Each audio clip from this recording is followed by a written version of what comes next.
Okay, let's start fresh now. Again, um, I have noticed. Actually, I haven't noticed. Got a lot of emails telling me about issues with lab number 3. So what I'm going to be doing, I'm going to change the due dates, extend the due dates a little bit. I'm going to upload a video. In this video, I'm going to explain the whole concept, show you the syntax of how do you insert a node at the beginning, insert a node at the end, show the data of a linked list, and all these kind of details. I'm going to create a project from scratch. And then watching that video should help you completing all these labs in lab 3. One of the things you should know about lab 3, most of these labs are just requiring you to write 3, 5, 6 maximum statements. I know the number of statements are not that much, but they're not easy. Let me just tell you that. I know that. I noticed that today. So that's why I am going to create a whole video, upload it, and send it to you guys about linked list. So hopefully that will help you answering those questions.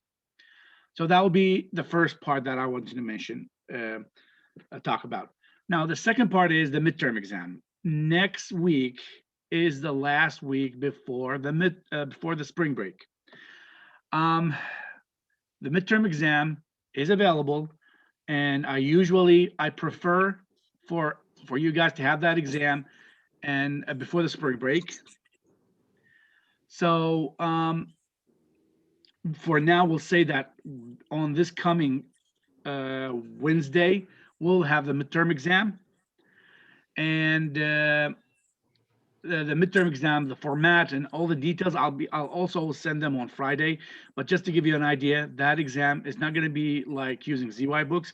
I'm going to send you the questions. The questions are going to be available. You will have around 3 hours, and you will open Visual Studio, and you will answer all these questions, creating a project. They're not going to be that complicated. We didn't cover that much since the beginning of the semester, so there should be not that complicated. You answer the questions using Visual Studio, and then you upload the CPP file or a group of CPP files if you can actually create multiple of them for each one of those questions. So Can the you still detail, use a Word documents, or you want it to be a CPP file? it could be a CCP. I don't mind. Like if Okay. you know how to get to that CPP file and just upload it, just make sure you save it before you upload it. So I'll give the last thing you typed there. So you can do Word documents too, or you just Yeah, I'm okay with both. okay. Um, the most important part is I don't want anybody to zip a project and send it to me or choose a random file. Like sometimes I get students sending me an SLN file, which basically it's one of the projects file. When I open it, I see nothing, of course. So go with Word document or go with CPP. I don't mind either one of them. I'm going to send a detailed email.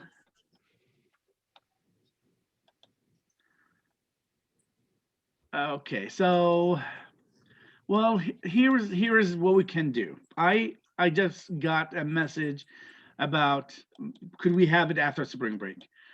I don't mind. I can do that, but I need to know if you guys are all okay with that. I'm okay with it. Okay, I got 2 now. We have 12 students in this classroom. I'm okay with this. I'm getting a lot of okays.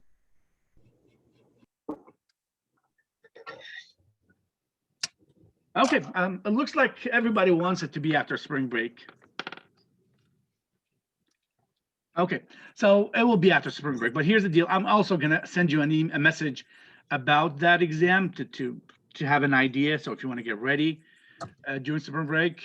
So next week, we're just gonna have a regular class, and whatever we're gonna be doing next week is not gonna be included in that exam. Just let's put it that way. So wait for an email with details about this topic on Friday. Okay, so let's put that on the side. Let's start talking about today's chapter. Today is something not really related to object-oriented programming, but it's an important topic to understand about C++, about programming in general. And we are going to talk about input and output streams. Now, so far, we know what is an input and output stream. We have been using some objects stream objects from the beginning of the semester, or even starting from the last semester. The main two streams object that we have been using are the cout and the cins. And now, for you to be able to use the cout stream object, you need to actually include the header file iostream, which basically includes the definition of the cout stream object, and then we need to use the namespace std. And we simply understand that to be able to use cout, you just have to write the object cout, you write the insertion operation, and then you write here whatever you want it to be shown on the screen. For example, test. And then let's say, imagine you have a variable, integer x equal 100. You can come here and type x, and then you can go ahead and type end line. So this is a very, very simple output statement. And the terminology is important to understand that we have cout, we have the insertion operations, and we have the data that we're trying to show on the screen. Now, there is a level of details that we need to understand when it comes to this operation. Whenever this statement here that I'm going to highlight is supposed to, or responsible of showing you something on the screen. Now, whatever that something is, in this case, it's a literal string here, or it's a variable value. All of this is basically going to be stored in what we call a buffer. And that buffer basically will hold the data, and then after that is going to actually send the data that's in the buffer to be shown on the screen. So you should understand that from this statement that you see here, where you have this test and you have this x, everything is going to be shown on the screen in a form of characters. Okay, that's important to understand. So for example, this test is going to be this test, test and a space. Each one of those characters is going to be stored inside that buffer. Now, if you look at this x by itself has the value of 100. But what's going to happen? There will be a buffer. Inside that buffer, you'll be storing 1, 0, 0, 1 as a character, 0 as a character, and 0 as a character. And those characters are going to be actually sent from the buffer to the screen. So the 100 you're going to see on the screen is not actually 100. It's actually a characters 1, a character 0, and a character 0. Now, why is that important? It's not really important, but this is something that's happening behind the scene that you should have an idea about it, especially with that buffer thing. Now, why is that buffer important to understand? Because when it comes to optimization for your program, that buffer, when it's full, actually to get that buffer ready to start sending the data to the screen to be shown on the screen, it takes some time. And depending on the size of the buffer, if the buffer is almost full, then the computer will put some priority on processing that buffer and send the data to the screen. But if that buffer is not full and it's, let's say, half empty, or just it's filled with a little bit of that percentage of that size of the buffer, then the compiler will actually rather do something else, and then after that goes back to the buffer and process it. So it's important here to understand how the compiler handle those output stream operations, so you will have an idea about how do you optimize your program and make it work to the max speed or the best performance. So this insertion operation is designed with the cout to handle primitive data types. They're not designed to handle non-primitive data types. And to show you an example of that, as you can see here, it's not complaining about X. But if I come here and say string, let's say name equal, put Adam here, cout name and line semicolon, it's going to complain not about the E. It's going to complain about this insertion operation. This insertion operation basically is not designed to handle a name, which is a type of string, and string is not a primitive data type. So what we need to do, we talked about that before, we need to overload this operator. And to do that, we don't actually need to do it by ourselves, because somebody already thought about it and got it done, and they put it inside a header file called string. So here we go. This string header file basically include the operator overloading for this statement, for this, sorry, insertion operation. So here we go. This is everything we need to know about the insertion operation. We should understand that inside this IO stream header file, there are mainly two classes. One of them is called the O stream class, which basically is the cout is defined there. And the other one is iStream class where the cin is defined there. Now, cin is a different story. Cin basically is where we're going to read from the keyboard. And just like that, for example, I'm going to come here and say integer y, and I'm going to create a string. And this time I'm going to call it name2, for example. I can ask the user to enter values. So I'll say enter a number. Semicolon here, and I go here cin, and I'll just type y.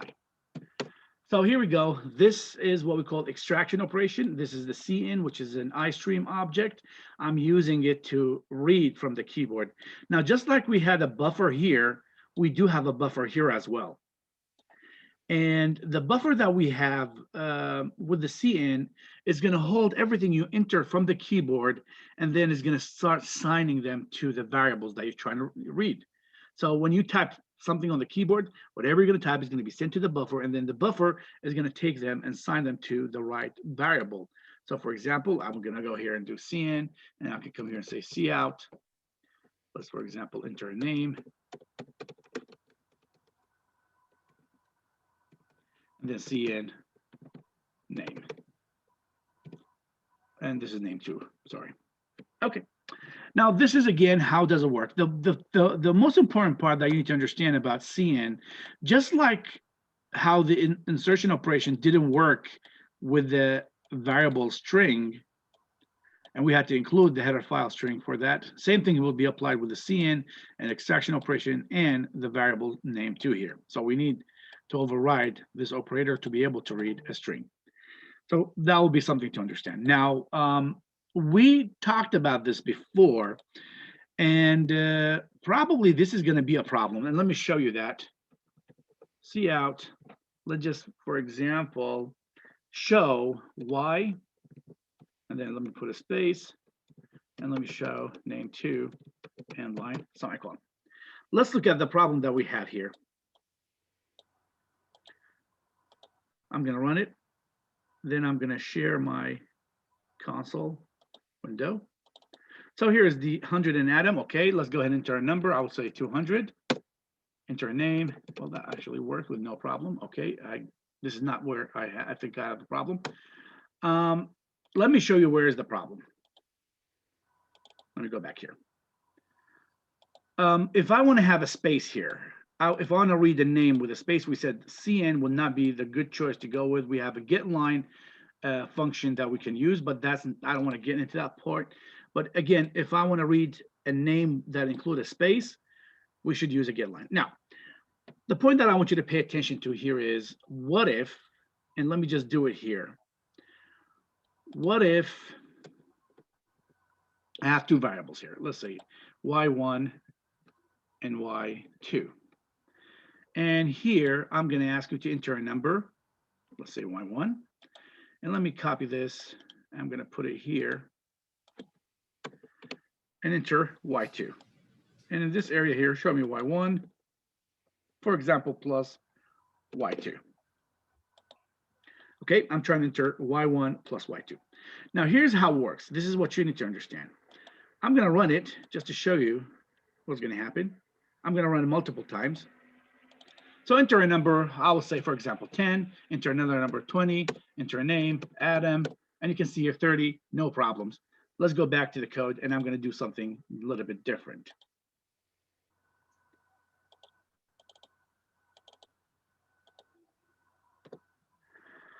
I'm going to run it now again, just to show you what's going to happen. If I enter 10 here and I enter 20 here, look what's going to happen. The compiler skipped the part of me entering my second number and immediately went to enter a name, and yet I'm getting 30, which is a correct value. Now, what did just happen here? As I told you, there is a buffer. And the buffer will understand that you're reading different readings based on the enter that you're going to print and the space. So this, for example, when I typed 10 and then a space, 10 was assigned and sent to the buffer. And then when I typed 20, 20 was sent to the buffer. So now the buffer has the value of 10 and 20. 10 was assigned to Y1. And then automatically, since the buffer have a value, it didn't wait for me to read from the keyboard, immediately took whatever is inside the buffer and assigned it to Y2. And that's why it didn't give me a chance here to enter Y2. I made a mistake here by typing them next to each other. But what happened again, 10 was assigned to Y1, 20 was assigned to Y2, and I didn't get a chance to enter Y2 here. And yet again, if you add those together, you get 30. Now, the same thing basically is applied if you apply that with names. For example, name 3. And let's say enter a name. Let's go back here. Let me copy that. I'll put it here. Enter another name. Name 2. Name 3, sorry. And now if I put a space and I show name 3, and I can get the same thing done. Let me run it.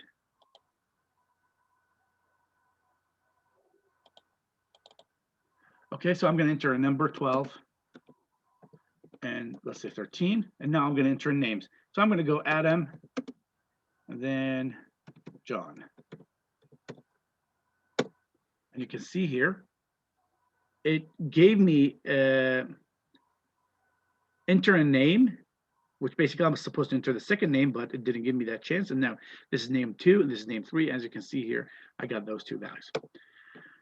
The bottom line here is whenever you're reading from a keyboard, you need to understand the mechanism of how that buffer works.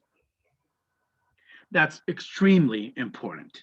Now, we said again, whenever you want to read names, if your name will include a space, that's again the case where we have a problem. And instead of using CN, you're going to have to use get line CN. And we talked about that before. Just to show you how is that going to work, I'm just going to do it here.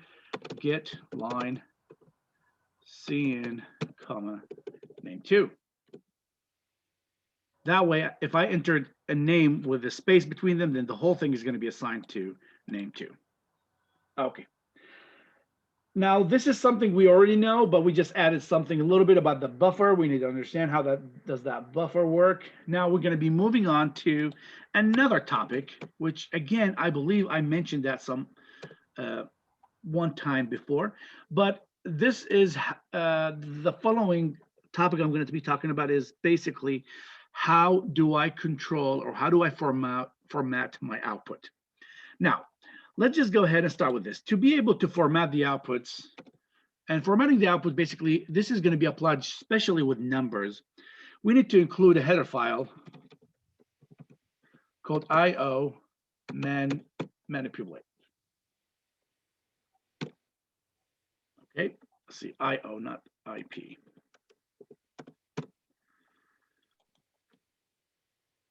So this is my header file. Now, what do we need to do? What are we trying to do here? Let's start with this. Imagine you have an integer, and that integer, let's call it num. That num holds the value of 100. Now, I can control the amount of space that's going to be reserved to print the number 100. Now, why is that important? Because especially when you try to build a table, you want the table to look like a table. So imagine your numbers that you have in that table. One of them is 1 million and the other one is 5. If you want to print 5 under 1 million or 1 million under a 5, the table is not going to look like a table. So what we do, we format the outputs to reserve a specific space to print any number. So that basically the column will have a specific width, and numbers will fit within that width, so the table will look like a table. So let's look at this one. If I go here and say cout num end line, well, before I do end line, let me just put some asterisks here. Let's say 3 end line, and put semicolon here, and I'll come here and do the same thing, 3 asterisks. there's a reason for me doing that. Let me just comment on this section here from the beginning all the way to here.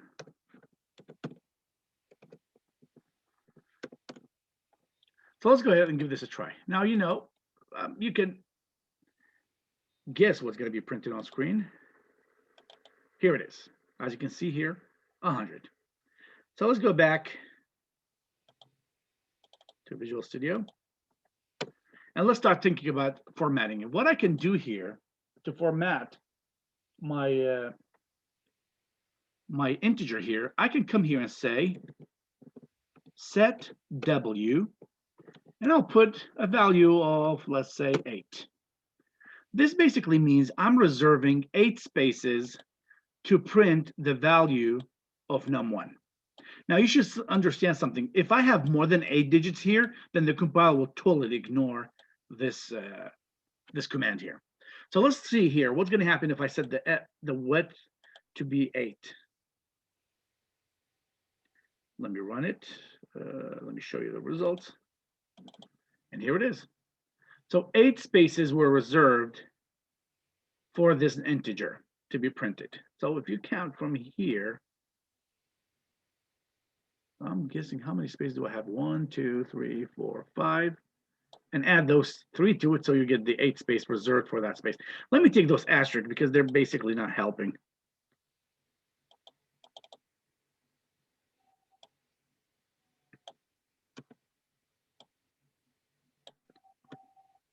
Okay.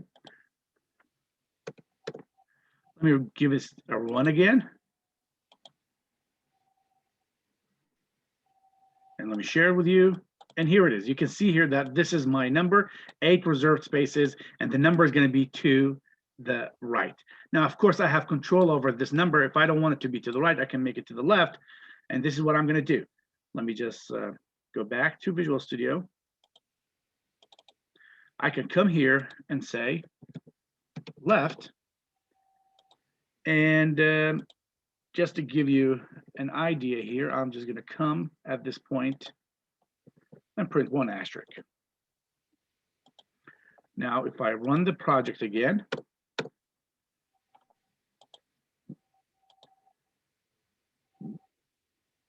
and you can see here that it's now to the left. Now, controlling and formatting, the integers is really easy, and it's a straightforward. Okay. I don't know if you guys saw the result of that or not. Let me just show it again. Here it is. So you got the 100, the 8 spaces, and then the asterisk. Okay. This, whatever I did here with an integer, is going to be applied to characters and applied to strings as well. So you can reserve a space for a string, you can reserve a space for a character, and also you can reserve a space for doubles. But when it comes to doubles, we have a little bit a different story that we have to consider. Now, before I continue here, there is one thing that could help a lot when it comes to printing special characters. So here's what I'm going to do. I'm going to come here and say cout, and I will just come here and say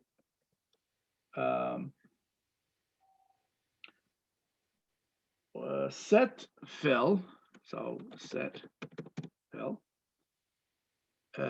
And then you put a character here. What do you want to fill it with? For example, I want to fill it with X. And then set W and tell me the width that you want it here. For example, I will go 25. And then I will go end line. Look what's going to happen. A 25 is going to be reserved, and it's going to be all printed with X. Now, let me just put something beside X, for example, a dash here. Let me run it.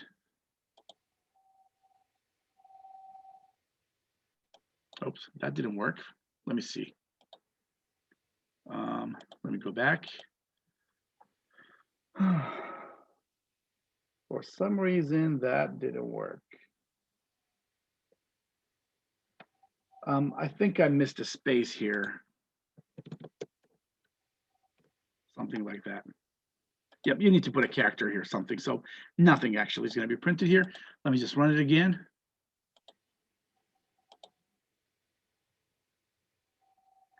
And let me show you the results. And here it is. I was able to print all of this using that command, which is again something, it's related. If you want to draw a table, for example, this could be a really good tool to use for that purpose. Anyway, now let's move on and go back to how do I actually use, format doubles.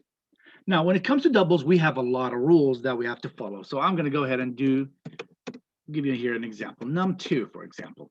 Now, doubles, they're numbers that accept decimal points. So let's have some examples here. 123.896.9876.5, for example. Let's put semicolon here. Now, by default, if I come here and say cout num2, this is what's going to happen. The compiler by default will reserve 6 spaces to present any double numbers.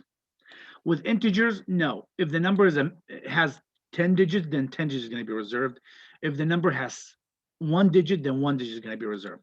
But with doubles, only 6 digits are going to be reserved without counting the decimal point. So for a number that looks like this one, the compiler will automatically reserve 6 spaces.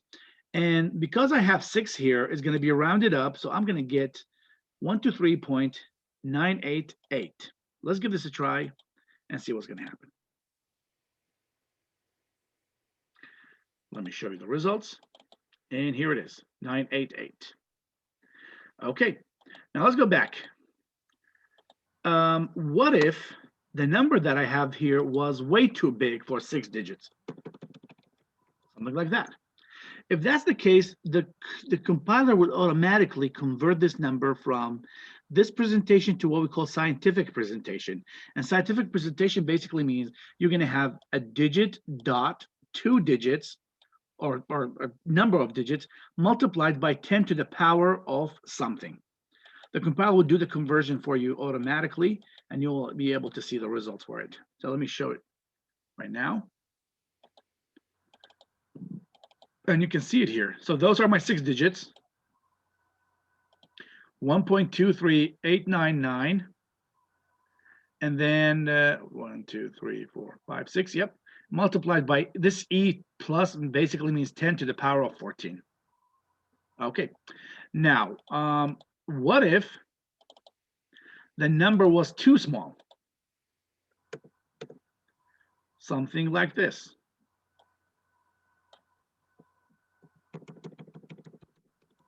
Something like that. If that's the case, the compiler will also do the same thing, only this time is going to be to the power of negative number. Anyway, that's not the point here. What I'm trying to do here is to show you, what if I want to have control over what's supposed to be printed on the screen? Well, we have a lot of options. Number one, we can set the width just like we did here, but increasing the width doesn't mean the number of digits that are going to be printed are going to be the same. That's something you have to understand. So set the width basically would just reserve a space for that number. But to control how many digits you want to see on the screen, we do have some tools that we actually can use for that purpose. And the first one is set precision. So let's go ahead and do that. Set precision. And then you come here and you tell me how many digits you want it to show on the screen. In this case, for example, if I say 4, well, let me just make it a little bit different. I'm going to change this from to put 3 here, for example. If I said set the precision to be 4, that basically means only 4 digits should be printed on screen. And what I'm going to be ending up with 123.4. Let's run it now. Just to show you that. And here we go. You can see here I just got 4. So I set the precision to be 4 instead of the 6 default value. Now, of course, I can make it a little bit bigger. I can come here and say 8.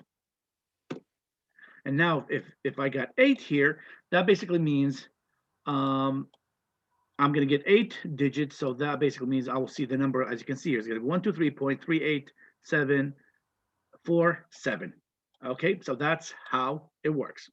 Now, what we can do too here, I can change this to be 2, and I could come here and add this, it's called fixed, this command. When you put fixed here, let's see here, yep. When you put fixed here and you follow that with precision, that basically means whatever number you have here is going to be dedicated for the numbers after the decimal point. So when I said fixed and I said precision 2, that basically means I want to see 2 digits after the decimal point. I don't care about how many digits you have here. But for me, this number could go as big as you want it to be. But for me, I want to see the decimal point, and I want to see 2 points after the decimal point. Same thing here. If I take this one away, let's just run this just to give you an idea. And let me just show you the results. And as you can see here, I got 2 digits after the decimal point. Now, how's that going to change anything? Well, let me show you some examples. What if I don't have this precision here? Okay, let's just keep it fixed. Fixed basically means I want to, not fixed actually. Let me show you another example. Go back to the way it was. I'm going to come here and create an integer. This is a different case here. So let's call this num3. And num3 is going to equal, let's say, 12. Okay, and now we're going to go here and say cout num3 end line. Now by default, we know num3 was going to show me 12. So let's see what num3 is going to show if I run this. And actually, it works perfectly fine with no problem. So that's a different story. We can ignore that part. So let's go back here to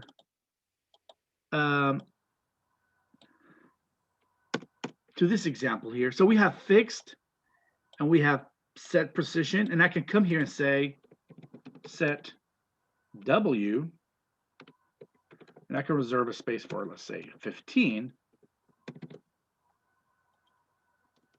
So I'm reserving 15 spaces. It's going to be fixed. It's going to be having 2 decimal points here. Let me put some extra spaces here. So instead of 6, I'll put this. Let's run this one. Now I have reserved 15 spaces. I've reserved 2 decimal points after that, and I have a really big number here, and I got this fixed here. So let's run it.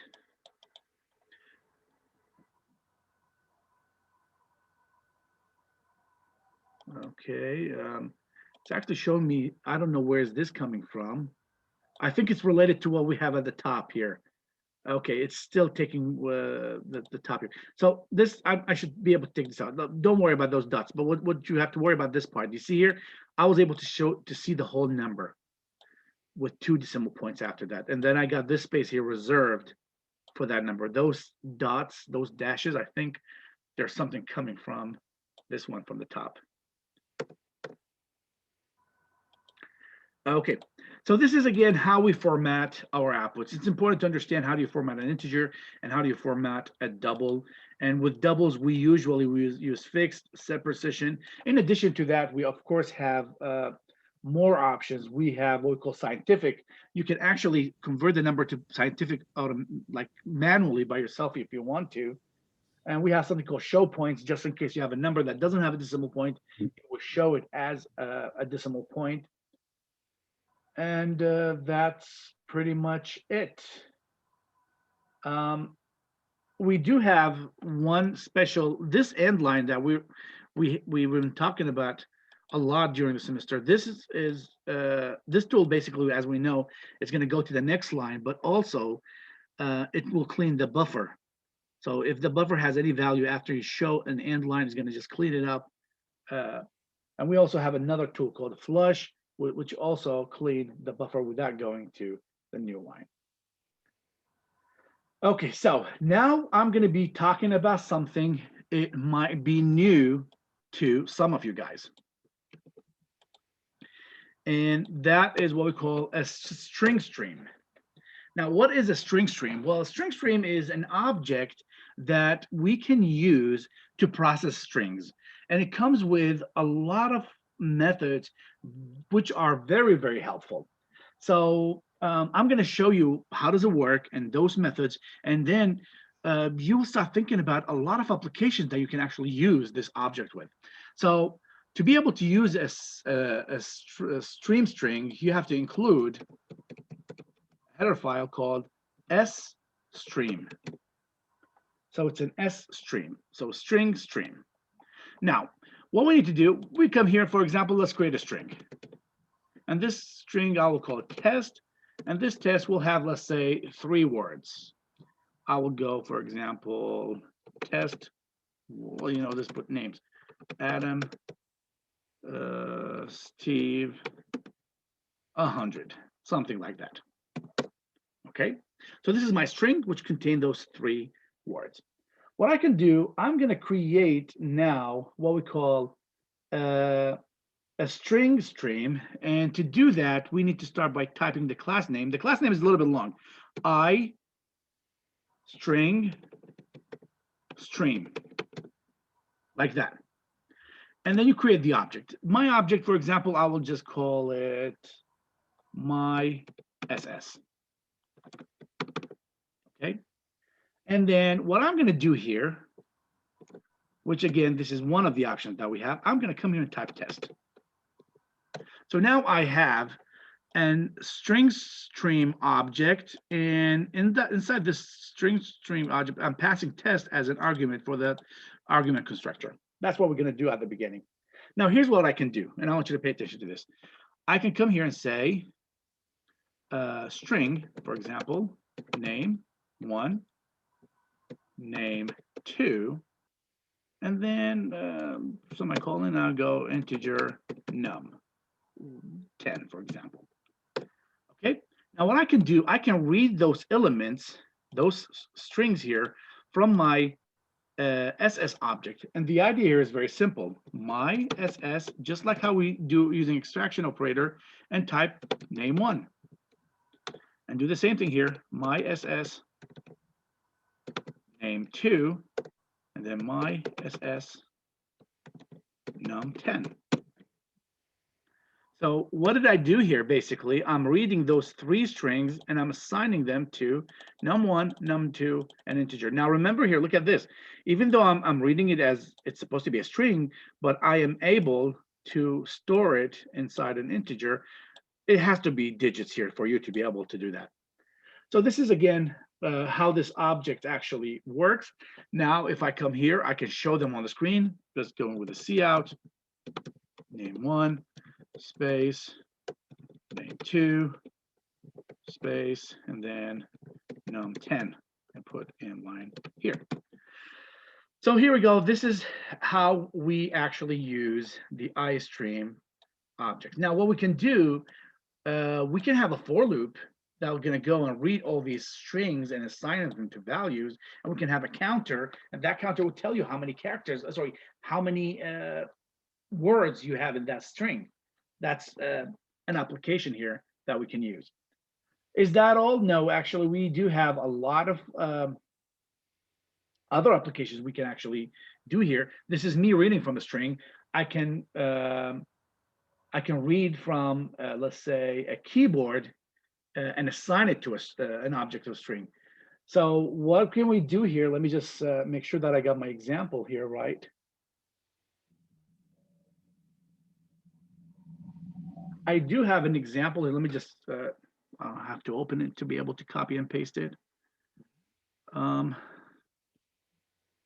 That should save some time, but let's see here.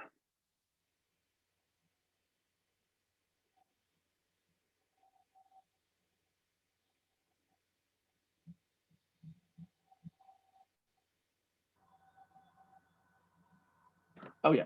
Now what I can do here, and instead of doing it this way, I can, for example, take this one away. So I'm going to take this away. I can create my object here. Don't assign anything to it. And I can come here and say cout. Let's say enter 2 words and a number. Okay, so that's what I'm asking the user to do. And then here I'm going to say get line cin, and I will say test here. And right after you do that, this is what you can do. You can say my ss dot str, and then you put test here and put semicolon here. This here would do exactly the same thing. So what I'm doing here, and instead of having a string test to have a string and pass that string as an argument to my constructor here for this my ss, what I can do, I can actually read from the keyboard and store it inside test, and then after that, I can assign it and associate that string with my object here using this function str test. Okay, let me run this. And let me show you the results. So I'm going to go the same thing, Adam, Steve, 100. And here we go, Adam, Steve, 100. So this is, again, just to show you that you can actually use this object to assign a string to this object and then process that string. Just like we use a cin here, we're reading, instead of reading from the keyboard now, we're reading from the object itself, and we assign it to different variables. Now, if you go to the ZUI books, you'll see a lot of examples that could be really helpful to understand how does it work. Let's see here. And as I said, we can actually, instead of me going through this whole thing here, name 1, name 2, name 3, let me just take all this away. You know, I'm not going to take it away. I'm just going to comment this section here. What I can do, and let me include this as well. I can come here and say, for example, string temp, and I will say while ISS insertion extraction temp, while this condition is true, cout temp. So what am I doing here? Basically, as you can see here, this is a while loop, and this is my Boolean expression. So what's going to happen, as long as I can read using this mySS object, then this is going to be treated as true. The moment you get to the end of the string where there's nothing left to read, this is going to be treated as false, and you're just going to leave. So let me just run it. And let me show you the results. So he's asking me to enter 3 words, Adam Smith 100. And here we go, Adam Smith 100. So this application, this object is really, really useful when it comes to processing strings. So I highly recommend every time you have a problem, try to think about if you can actually use that instead of just jumping straight to the string header file and try to get it done. This way, this will work perfectly fine. Now, all of those operations that we did so far is all about inputs. We also can include some outputs here. And I think I showed you an example a few seconds ago. Let me see here.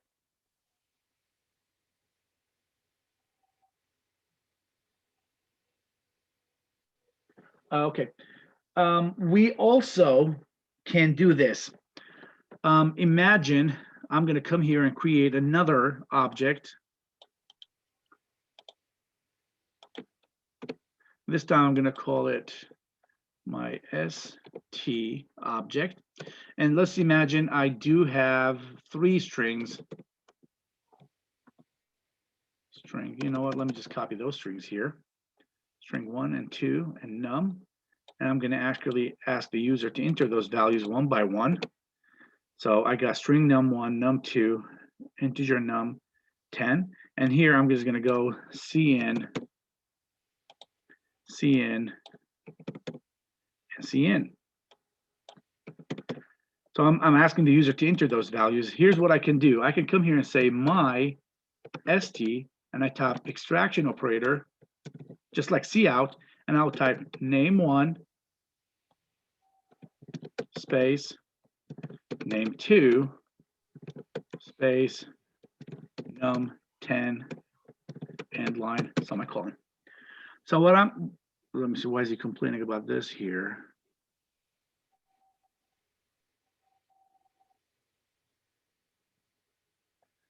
My ST. He should not be complaining about this. Does it need to be an O string? What is that? Does it need to be an O string? No, this is not a string. This is my object here. I'm supposed to be able to use it just like how I use a C out. But let me just make sure that I got this right. So I got the three variables.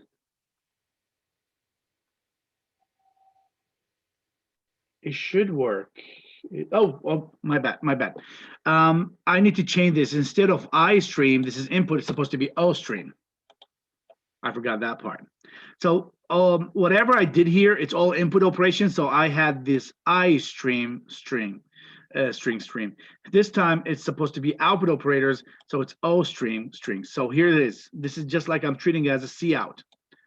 So, but again, this is not going to be printed on the screen, of course. It's just going to be printed, it's going to be assigned as the data element or data members of the object my stream.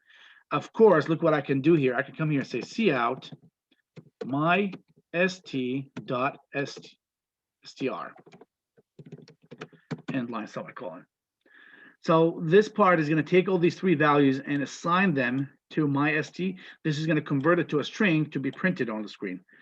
Let's go ahead and give this a try.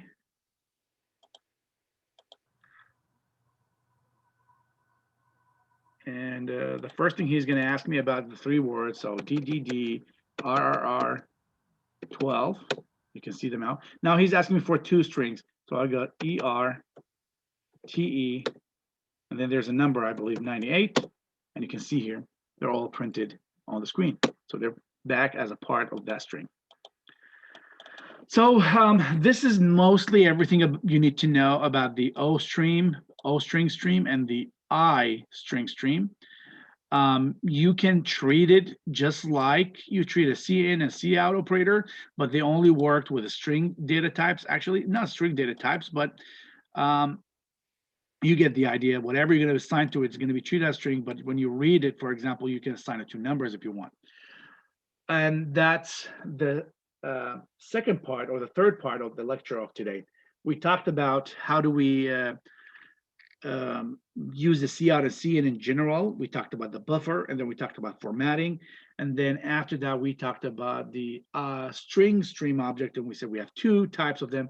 We have the O stream object, and then we have the I string stream object. And this is here just to demonstrate how do they work. Okay, let me take this part from here and go all the way here to the end and put this here. Now he's going to complain because of this.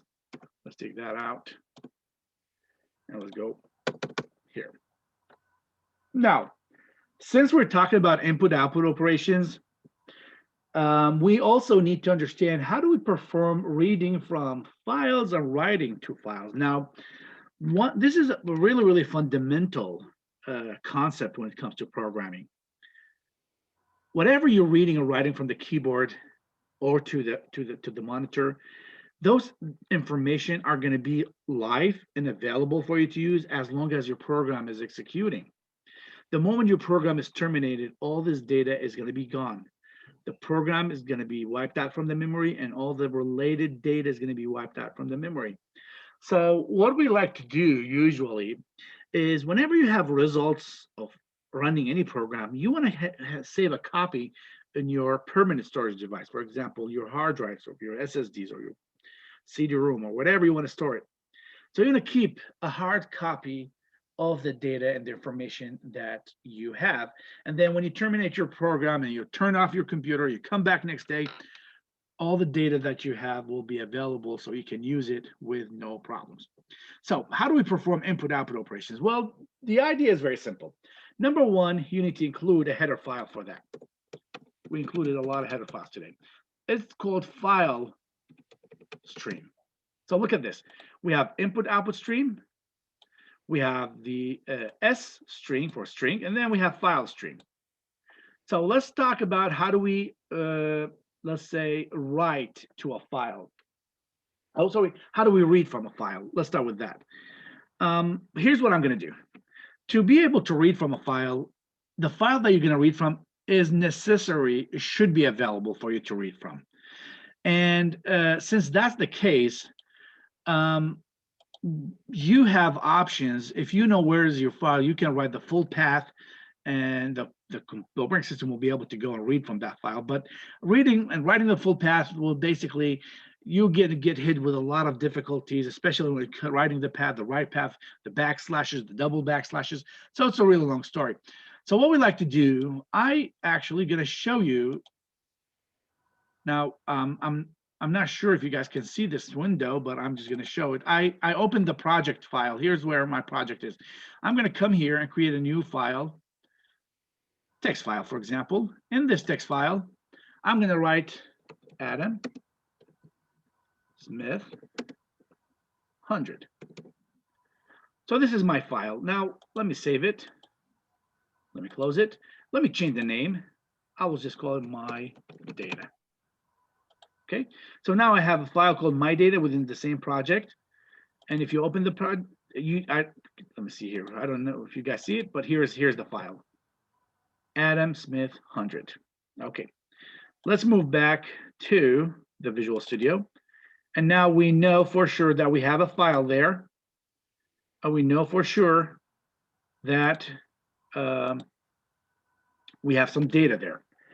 So to be able to read from a file, we need to go through some steps. Step number one, you need to create an object for that. And the object that we're going to create is called I input file stream. And I will just call it my file, for example. I'm going to call it that. And what I need to do after that, I need to open it. Okay. Now, before I do opening, let me just define, since I know that there will be two strings and a number, so I'm going to come here and say string name 1, for example, name 2, and here I'm going to go say integer num. Remember here, I'm going to be reading those from that file, so I need to have 3 variables to store whatever I'm going to read from that file. Now, first thing we have to start here with my file dot open, and then you tell me what is the name of the file you try to open. In this case, I call it my data, I think, dot text. Now, it's extremely important that you know the right name here exactly with no different spellings. So I'm just going to go double check. My data, yep, dot text. Now, usually, and this is something we have to do when we work with files, we need to check, and we will say if my file dot, let's say, is open, is underscore open, and I think you just put it this way, and you have to put not. Let me just put this all between parentheses. So what am I testing here? If this my file is open, I'm checking if the file was successfully being opened. Let me see what's going on here. Okay. Come on, what's going on? Can you guys hear me? Yes. Okay. My computer is a little bit frozen. Let me see if I can switch. Still doing the same thing.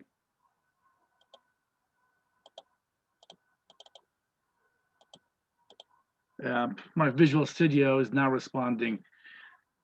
Lovely. I don't want to close it. Yep, it's not responding. I'm gonna have to close the Visual Studio and start fresh. So if you guys want to go and pick a cup of water or something, that's your chance.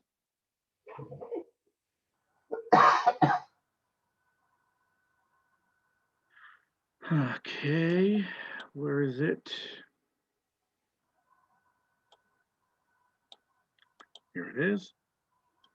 Let me force to end task. Okay. I'm going to start fresh with Visual Studio.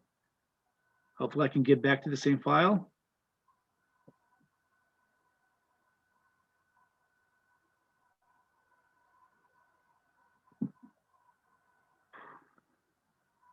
Recover selected file. Okay.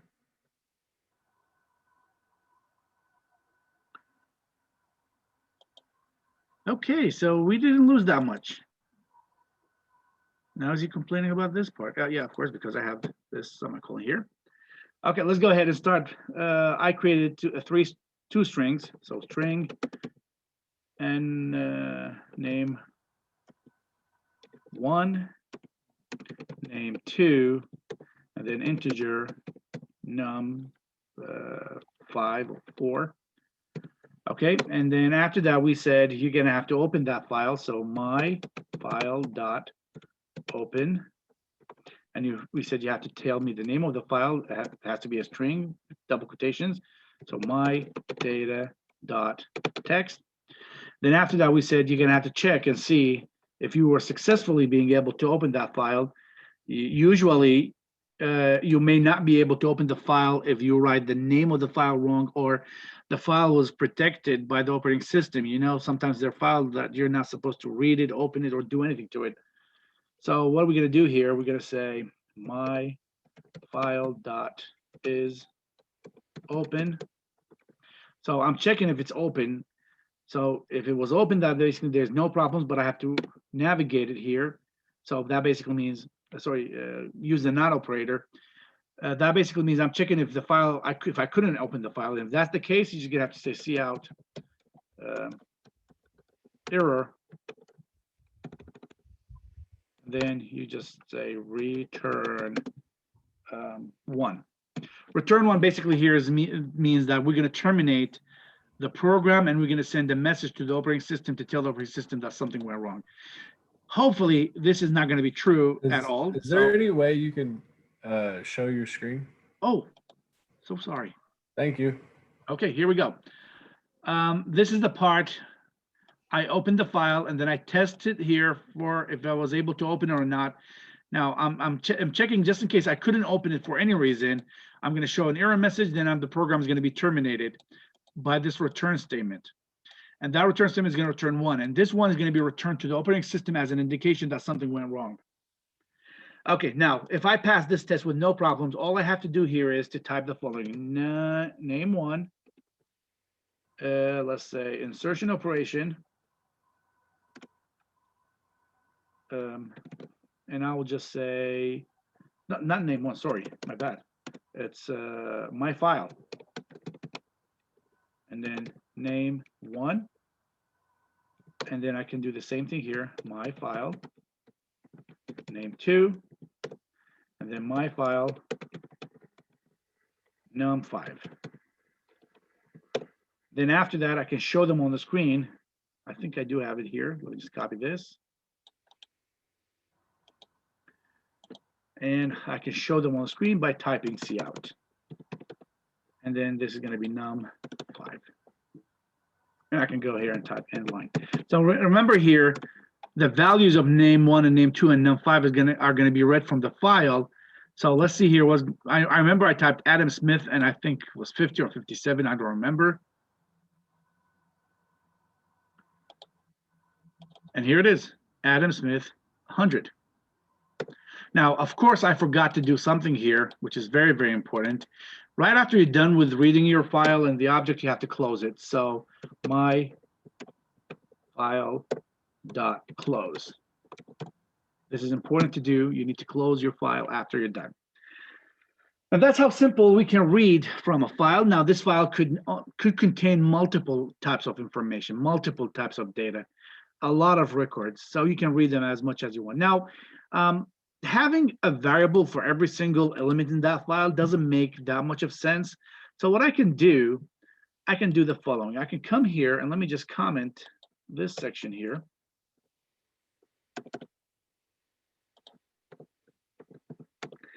I can come here and create a string, and I will call temp just like we did before. And I will say while, look at this, my file temp, as long as you can read, show the results on the screen. So I'm going to go here and say cout temp and put a space after that.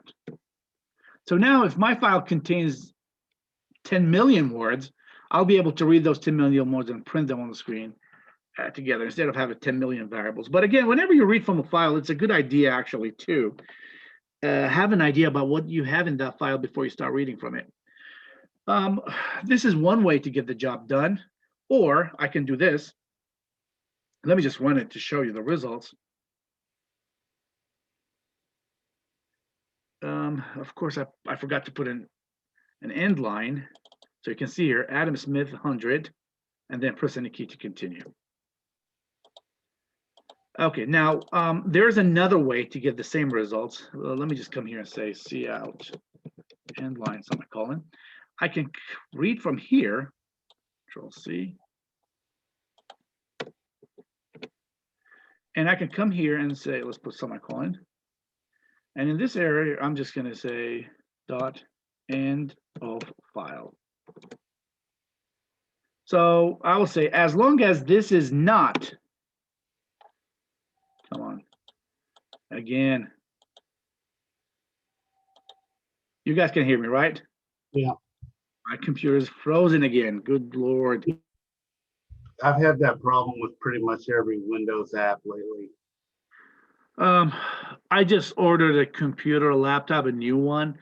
I hope I will get it very soon so I can ditch this one, give it to my 4 years old to have a shower with it. Okay, so I'm gonna have to terminate this one again. I'm so sorry for that. Alt Control Delete, Task Manager. And the good news is we're almost done. So that's a good thing.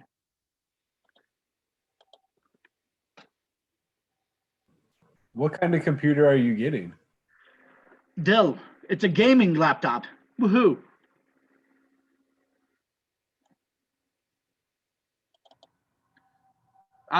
To be honest, the faculty, the college that I work for, they decided to buy powerful end devices. And they said, do you want one? I was like, who would say no for that? So I'm getting a new one. Let's see here. What do I have here? I was talking about the problem that we have here. I can take this and put it here. And then I can come here and say my file dot end of file. This is me checking. There you go. Oh, you guys can't see it. You can't see it. I know. Let me just go back to share. Okay, so here's what I did. I took the reading operation. Oh my God, don't do this again. It looks like Zoom is. Oh yeah. Let me just see here how much is left. Yeah, the input and output and then I'm done. So it's doing it again. I'm so sorry. Let me just try again. Test stream.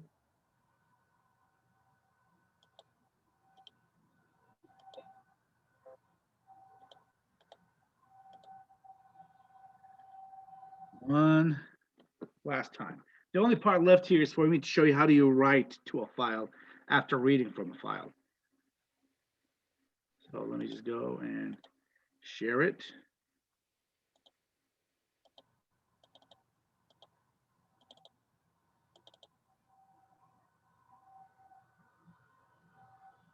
Oh yeah, still here.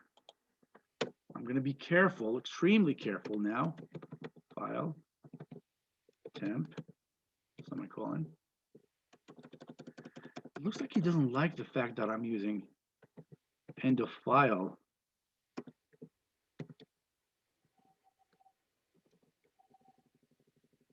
You put not here. Yes, that worked. So what I'm saying here, I'm testing if I'm at the end of the file. The moment you get if I'm not at the end of the file, keep going, keep going. The moment you get to the end of the file, this is where I'm going to leave and this is where I'm going to close. Now, the question is, this is how we read from a file. Now, what if we want to write to a file? Well, the idea here is very simple. Just like how we created an object to read from a file, I'm going to come here and say, oh, F stream. I'm going to call it out file, for example. And then just like how we opened this one, I'm going to have to open a new file. Now, what I'm going to be doing here, let me go in this area here and do that. So I'm going to say out file and then dot open. And then in this area here, you're going to tell me where you want to put your results. Now I'm going to say it's output dot text. Okay, so this is my file.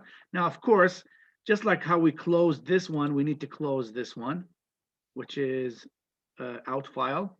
So I'm going to come here and say out file dot close. Now, what I'm going to be doing here, I'm going to use this part here. Okay, so let me just do that. I'll take this away and take this away.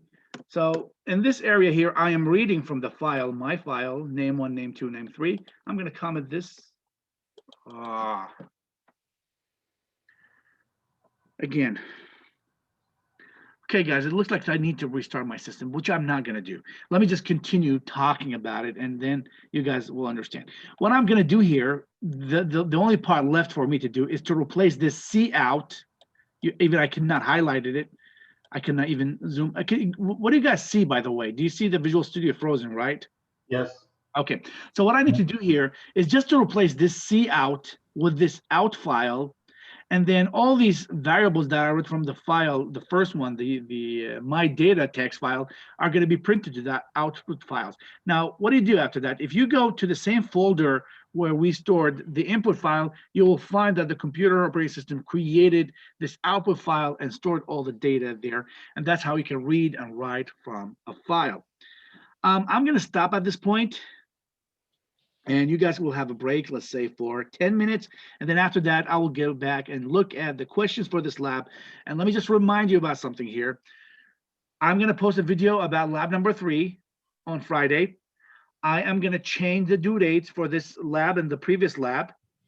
And we will have the midterm exam after the spring break. I'll send an email about the midterm exam later. I'll send a guide about the midterm exam later. So let me close my Visual Studio, and we'll have a break for 10 minutes, and then I will be back, let's say at 7:20.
Okay, so I am back.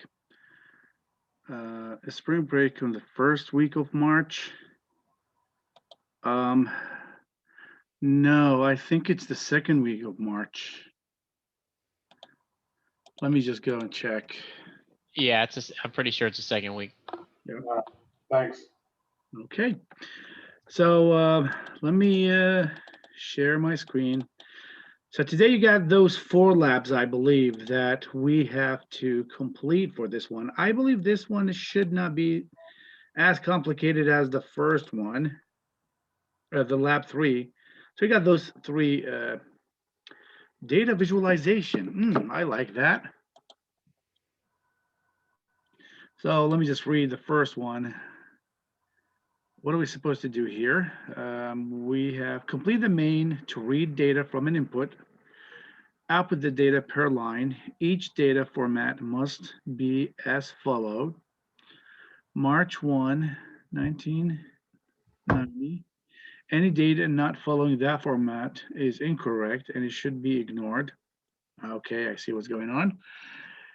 Use substring function to, okay. Substring is basically going to separate the screens, cut the string to parse the string into extract the data. The input ends with -1 on a line alone. Output each correct data as 3119. Okay, let's see what do we mean by that. So this is the input that I'm going to read from the file. March, April, this is going to be treated as the end of the file. Okay. So what you need to do, you need to read, this is acceptable, this is acceptable, this is not acceptable. Okay. So he wants you to read each one of those lines and then decide if it's acceptable or not. I see the challenging part here. And then after that, you need to output it as following. So you're going to convert March to a number, put a backslash here, and then you use the 1 as it is. You wasn't the 9 as it is. When you took this comma away and you take the spaces away. Okay, so I'm pretty sure he gave you a lot of elements to deal with. I'm happy there's no multiple files here. Oh, he wants you to do everything by yourself. Okay. He only gave you one function here that could be really helpful, that will help you to convert the month that is going to be passed as a string to a number. That could be very, very helpful in your program. Now, what I don't understand, how exactly, are you reading from a file? Read the file from an input. Okay, he didn't specify what type. No, I think they're just reading what the input, the copied input you're going to put in.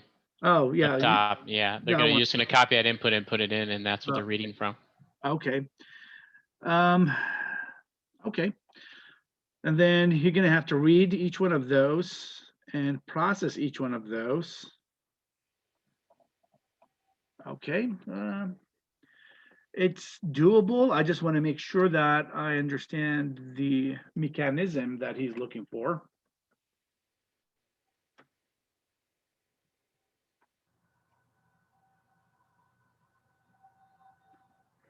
So here we go. We do have the solutions. You basically, let me just give you some notes about what he's supposed to do here. In this area here, you're supposed to create 2 strings. One of them is going to read the whole line, and 1 string to read the month, and 1 integer to read the month in integer, and a string to read the day. Now, why do we need to read a day as a string? Let's see here.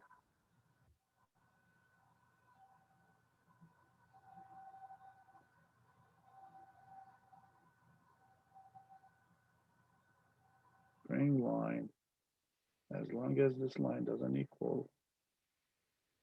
I see.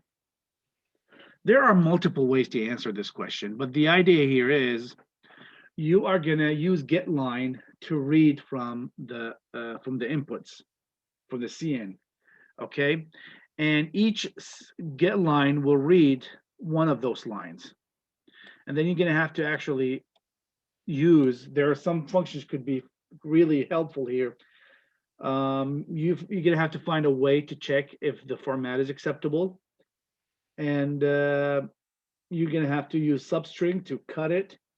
And there's a function called find in strings, which basically could help you a lot to find if an element does exist in a string or not. I am not going to answer that question. There's a lot of options. I want you to give it your best. I think this is a little bit challenging. I am pretty sure about that. Let me move on to the next question, and then if we have time, I'm going to go back to this one. Now, overload the operator of insertion OStream. Now, there is a question inside the ZY book very similar to this one. Okay, if you go inside and you look, there's one example about how do you overload this operator, and I'm pretty sure this is very similar to that one. So let's see here. Extend the functionality of the cout by implementing a friend function. Okay, do I have a classes here? Oh yeah, we do have a class function here called num1. Now, I'm pretty sure I mentioned friend before. I said a friend function when I was talking about the operator overloading. I said friend function is a function that's defined inside a class that doesn't belong to a class, and it will give you access to the data elements. So in this area here, you see here you got an input, which is an integer, which you're going to read it, and then you got a num object that belongs to the class num. And you're passing the input as an argument, and then he wants you to show this num here. Num by itself, since it's an object to a number, then you have to operate overload this operator. If you go to header file here, this is it. This is the declaration of it. Oh, this is straightforward. I am pretty sure I gave you an example of how to answer this question. I don't even need to talk about this. Go back to the video that we talked about, not the pointers before that one, and I gave you exactly one example of how to answer this question. Okay, so warm up, parsing string. What do we have? This is very similar to the first one, I believe. Prompt the user for a string that contains two strings, okay, separated with a comma. For example, those. So you can have a space, you can have a space between those two, and you can have no spaces. Now, after that, so this is, for example, how you enter that input string. Then print an error message if the input string doesn't contain the comma, okay? So this is something you have to be concerned about. And then extract the two words from the input string and remove any spaces. Okay, that's another challenging part. I think find and erase, there are two functions in string that we can use. One of them is called find and the other one's called erase. Those two functions could be actually used to answer this question.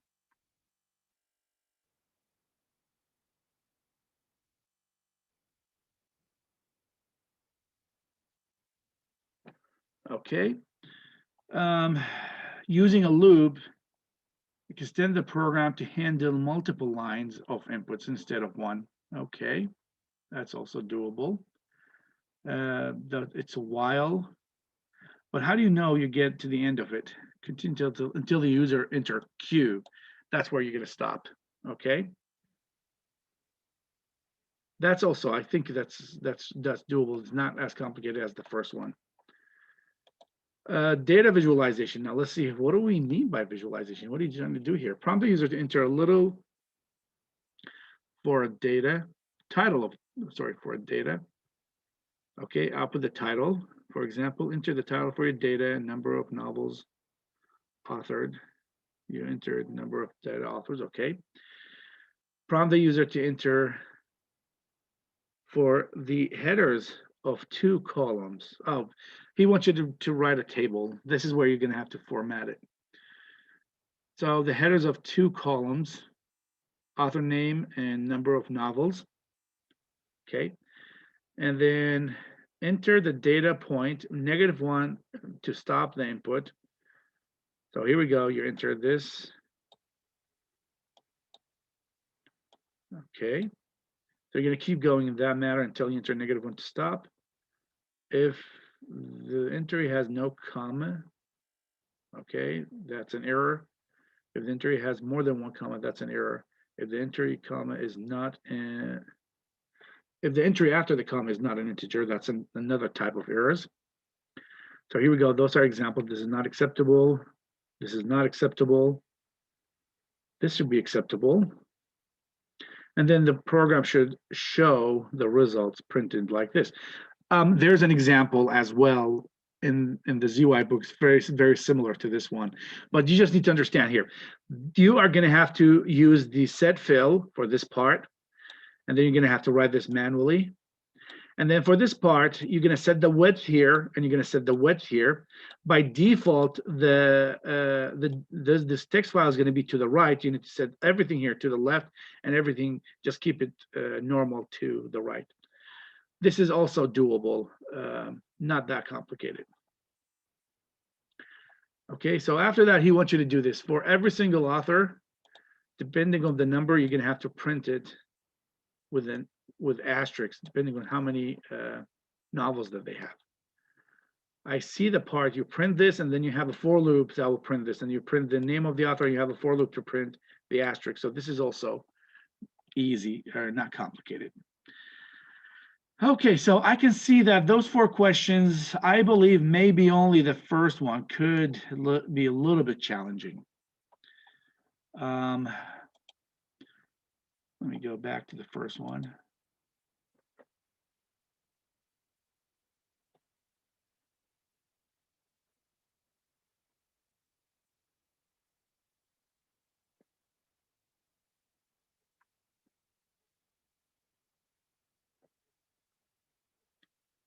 Let me see here if I can help a little bit here. I'm going to try to answer it as simple as possible. I'm not going to answer it all the way to the end, but I'm going to read lines from the screen. I'm going to assume that these are the lines that I'm going to be reading. So here's what I'm going to do. I'm going to come here, even though the order that I'm using here is not actually the best, but I'm going to start by get line, cin, and then I need to have a string here. Let's go ahead and do that. String, I'm going to call a line. And I'm going to be reading those lines. So line. It would make more sense if I have a do while. No, let's go ahead with this. So I'm reading the first line. Now here's what I'm going to do. I'm going to say while line that I just read doesn't equal -1. Now remember here, and -1 is supposed to be between double quotations because I'm reading strings. Remember here, I'm reading those lines one by one. So I'm reading here, I'm reading here, I'm reading here, I'm reading here. The moment you get to this one, which is -1, that's where you're going to leave that while loop. So I read the line. I'm going to be processing the line.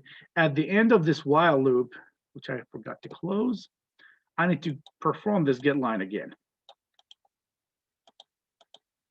Okay.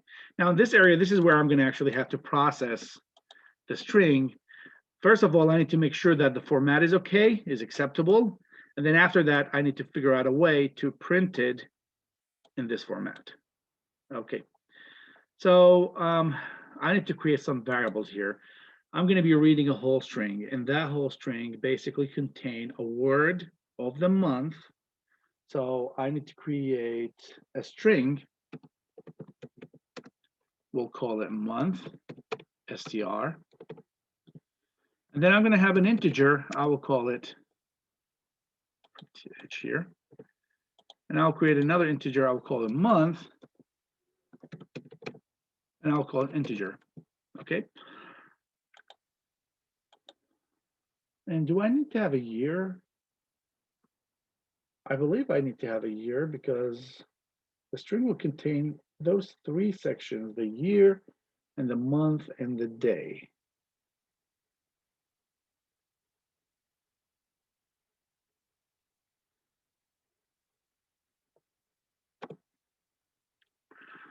And let's go ahead. I'm going to read it line.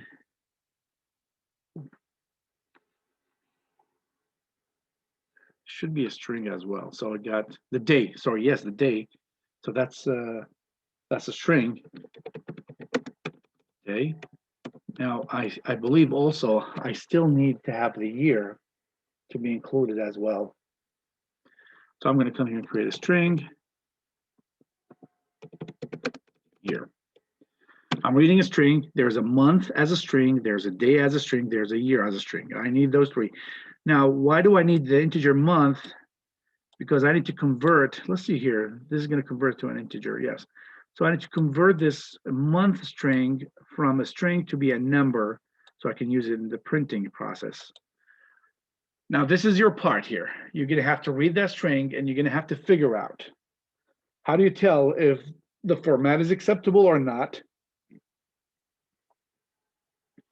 Now let's look back here. It's acceptable if you have a comma here. That's how he defined if a line is acceptable.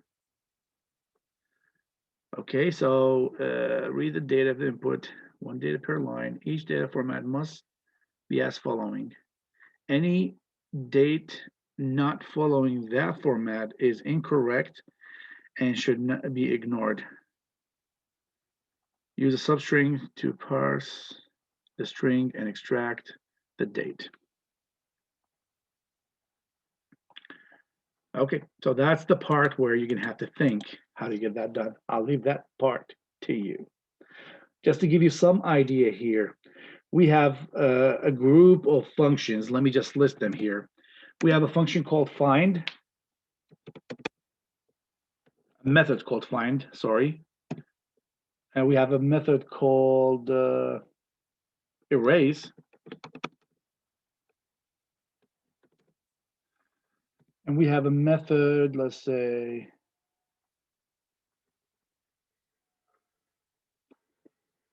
what else? Find, erase, substring. Those could be helpful. We have a method here that's called date to parse. At a certain time in your project, you're going to have to call that method to get the number. And then you're going to have to print them on the screen. I'm going to stop at this point. I'm just showing you some little bit of help here that should be good enough to help you. Now find a way to read those inputs and find a way. How do you tell if a compiler, if a string is acceptable?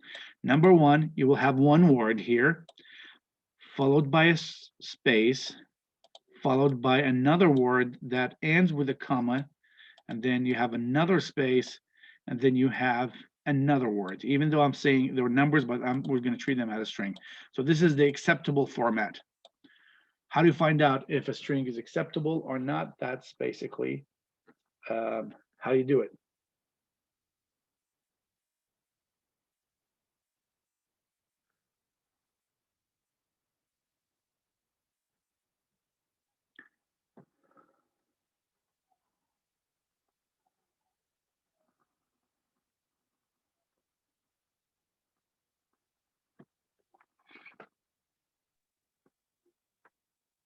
Now, just to simplify this, I was looking at the author of the book and his suggestions. The way he is treating a string as acceptable or not is the existence of this comma. So he's not concerned about the spaces or anything. He's just concerned about the comma. If you can find out that the comma does exist inside a string, that's going to be acceptable. That's good enough for the author of the book. So there's a function called find that you should use to be able to find and figure out if a character does exist in a string. Just to give you an idea here, I'll just say C++ find string example. And the method itself, it takes, let's see here. Do we have an example here? Here it is. Geeks, for geeks at computer science, and we have a string geeks. He would like to look for the geeks. So you can see here, find str1. And you will say here, this is an if statement. And it will say, as long as found doesn't equal NPOS, find a cure is, first a cure is found. So that basically going to tell you if it does exist or not. What's NPOS? That's the thing that I'm trying to figure out. Let's see here. It should be explained here. No, he didn't mention it. What I'm guessing here that basically this is you're trying to find out if this one exists. Now, of course, in our example, you're going to replace geeks with a comma space. Okay, and then you're going to have to actually compare it with the string NPOS. I'm curious about that. I can't see any explanation about it here. Let me see if it's mentioned anywhere in this page.